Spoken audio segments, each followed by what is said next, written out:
যেতে না দেব হয়, তবু যেতে দিতে হয়, তবুও চলে যায়। বাংলা একটা প্রবাদ আছে না, এরকম কেমনে কেমনে 2টা দিন পার হয়ে গেল, বুঝতেই পারলাম না। ভালো মুহূর্তের সময়গুলা খুব দ্রুত যায়, 2টা দিন কিভাবে কেটে গেল সেটা বুঝতেই পারলাম না। আসসালামু আলাইকুম এভরিওয়ান, সবাই কেমন আছেন? নিয়ে আসলাম নতুন একটি ব্লগ।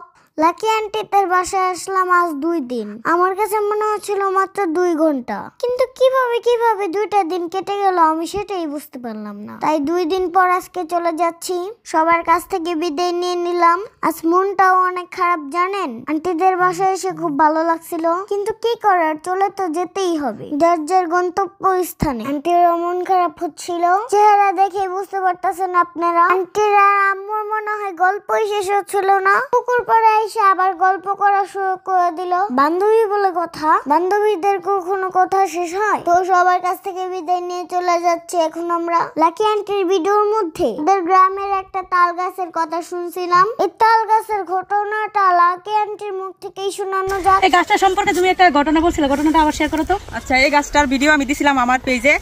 তো এই গাছটা হইতেছে আমরা অনেক বছর পুরানো গাছ, আমরা গ্রামের একদম ঠিক মাঝখানে পড়ছে। আর এই গাছ সম্পর্কে কিন্তু অনেক ভুতুরে কাহিনীও আছে, যেগুলো আমি ভিডিওতেও কইছিলাম। তো রাতের বেলা এই গাছের নিচে কিন্তু কেউ ভয়ে চলাচল করে না, তো আমরা অনেক সাহসী। এখন আপনারা দেহানি লেগে গাছে নিচে আইলাম। তো ঘটনাটা শুনলেন তো। আমরা জানি ভূত বলতে কিছু নাই, কিন্তু গ্রামের মানুষ এখনো জানে ভূত বলতে কিছু আছে, হয়তো বা জিন আছে। আমি ছোট মানুষ, এত কিছু বুঝি না, আল্লাহই ভালো জানে। আপনারা এখন অনেকেই বলতে পারেন আমরা চলে যাচ্ছি, আমাদের সাথে লাকি আন্টি কই যাচ্ছে?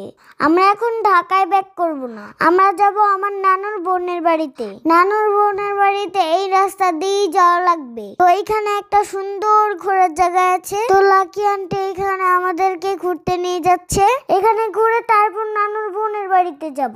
আমরা তো এই জায়গাটা চিনি না, তাই লাকি আন্টি আমাদের সাথে যাচ্ছে। যাওয়ার পথে একটা নৌকা দেখতে পেলাম, আমার খুব ইচ্ছে করতেছিল নৌকাতে ওঠার। তারপর লাকি আন্টি বললো চলো নৌকাতে উঠাই, কিন্তু নৌকার মালিক ছিল না।